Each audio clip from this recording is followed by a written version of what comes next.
تو یہ بخاری مسلم دونوں میں موجود ہے کہ انسانی شکل میں حضرت اسرائیل علیہ السلام آئے اور کہا کہ حضرت موسیٰ علیہ السلام سے کہا کہ آپ اپنے رب کے حکم کو اوبے کیجئے، یعنی اپنی جان میرے والے کرو۔ ان چلتا پھرتا بندہ ہوئے، انہوں نے کہا ہاں جی سر چلو تیاری جے۔ اور پھر موسیٰ علیہ السلام، تو حضرت موسیٰ علیہ السلام نے ایک تھپڑ مارا اس کو، اس کے سے اس کی آنکھ نکل گئی۔ اب ظاہر ہے کہ حضرت موسیٰ کے ساتھ تو مس بہیو نہیں کر سکتا تھا نا، اللہ کا بھیجا ہوا پیغمبر تھا وہ، اور آپ کو پتہ ہے یہ چاروں فرشتوں کے پیغمبر ہیں، جبرائیل، میکائیل، اسرافیل اور اسرائیل یعنی ملک الموت علیہم السلام اجمعین۔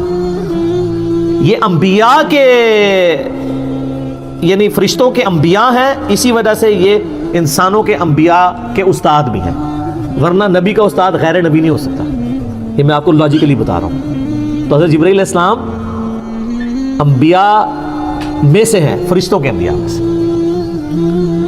تو وہ پھر اللہ تعالیٰ کے پاس واپس چلے گئے، حضرت ملک الموت، کہا کہ یا اللہ مجھے اس بندے کے پاس بھیجا ہے جو مرنے کو پسند نہیں کرتا، مرنے کو تو کوئی بھی نہیں پسند کرتا۔ تو اللہ تعالیٰ سے انہوں نے ریکویسٹ کی تو اللہ نے ان کی آنکھ ان کو واپس کر دی۔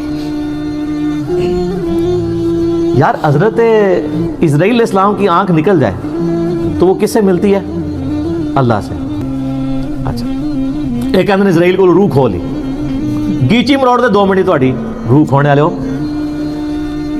تو وہ تو پیغمبر تھا نا، بخاری مسلم میں حدیث ہے کہ اللہ تعالیٰ کسی پیغمبر کو اس وقت تک موت نہیں دیتا جب تک کہ اس کے سامنے یہ آپشن نہ رکھ دے کہ وہ چاہے تو اپنی امت کے پورے ٹینیور تک زندہ رہے۔ اور بخاری مسلم میں الفاظ ہے کہ نبی علیہ السلام کو بھی یہ آفر آئی تھی، لیکن آپ نے اللہ کو اللہم رفیق الاعلیٰ کہہ دیا تھا، ورنہ آپ قیامت تک زندہ رہتے، اپنے امت، آپ کی تو امت کا ٹینیور بھی لمبا ہے۔ تو حضرت موسیٰ علیہ السلام نے وہ تھپڑ مارا، وہ اللہ کے پاس گئے، بخاری مسلم کے الفاظ ہیں، اللہ نے آنکھ واپس کی، واپس ہے اور کہا اچھا اس طرح کرو۔ اللہ کو تو پتہ تھا نا بندہ ذرا جذباتی میرا ہی بندہ ہے، تو لہٰذا میرا بھی غصے کا برا نہ مانا کرے، مروی اللہ نے بنایا، ہر بندے کی نیچر اپنی ہے۔ ابو بکر عمر نہیں بن سکتے، عمر ابو بکر نہیں بن سکتے، دونوں کی اپنی نیچر ہے۔ A man can never grow out of his skin۔ انسان جتنا بھی موٹا ہو جائے اپنی سکن سے باہر نہیں نکل سکتا، جو شاکلہ اللہ نے دیا ہے اس کے اندر ہی اس کی وہ ہوئی ہوتی ہے بلٹ اپ۔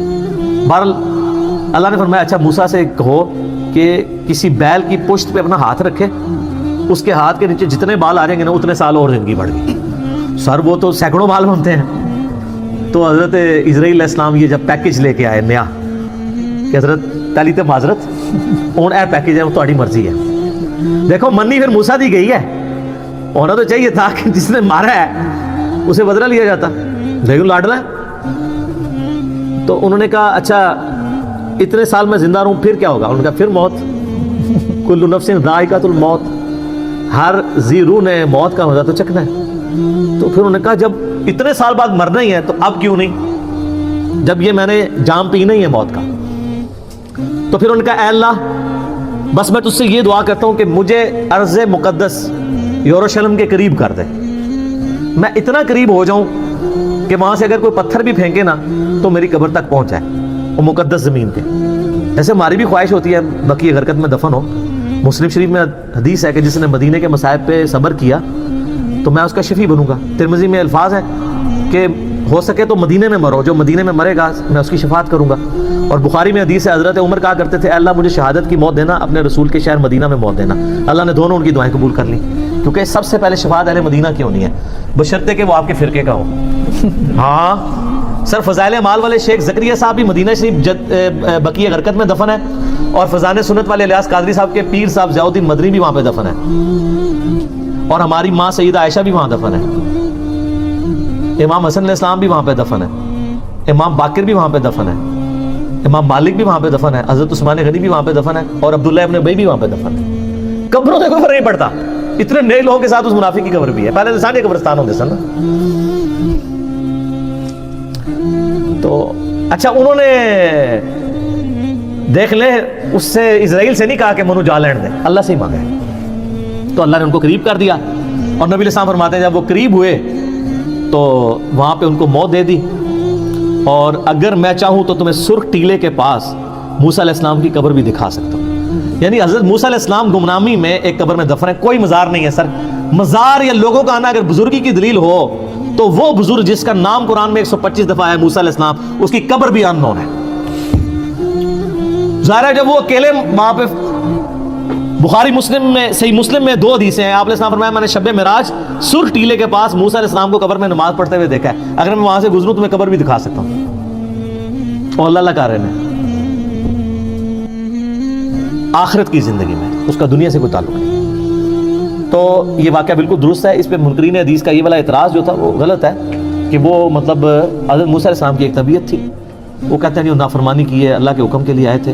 اب پتہ نہیں اس وقت کیا گیون سرکمسٹانسز تھے, ہو سکتا ہے وہ ایکسپیکٹ کر رہے ہوں کہ اس نے مجھے آ کے آفر کیوں نہیں دی ہے. جیسے نبی علیہ السلام کی بخاری مسلم میں حدیث ہے کہ کوئی نبی بھی آفر کے بغیر نہیں مرتا.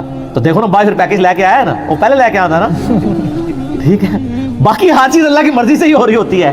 ایک واقعہ بننا تھا بن گیا, اللہ تعالیٰ نے تھوڑا فرشتوں کو بھی جلال دکھا دیا موسیٰ علیہ السلام کا. تو باقی وہ جب پیکیج لے کے آیا تو پھر دیکھیں انہوں نے اس کی ڈیل صحیح طریقے سے کی ہے. تو موسیٰ علیہ السلام اللہ کے بندے ہیں, پیغمبر ہیں, اور اللہ کے بڑے لاڈلے ہیں.